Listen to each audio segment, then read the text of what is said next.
আলাইকুম, সবাই কেমন আছেন? দেখতে দেখতে 10 রোজা চলে আসলো। ইফতারের পর একটু বেরোলাম। এখানে একটা মালাই চা পাওয়া যায় সিদ্ধেশ্বরীর স্কুলের সামনে, খুবই মজা, আপনারা অবশ্যই খাবেন। তারপরে একটু কেনাকাটা করে বাসায় চলে আসছি। আজ হচ্ছে 12 রোজা। আমি এখানে আলুর চপ ভাজতেছি, সাথে কেক পিঠাও বানাচ্ছি।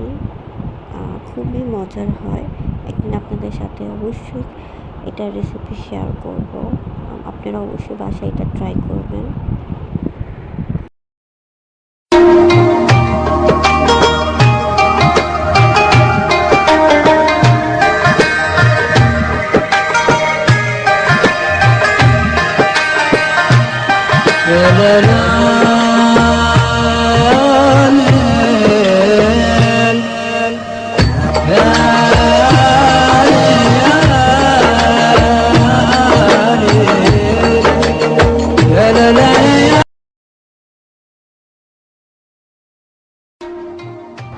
আম্মা এখানে খিচুড়ি আর হাঁসের মাংস রান্না করতেছে।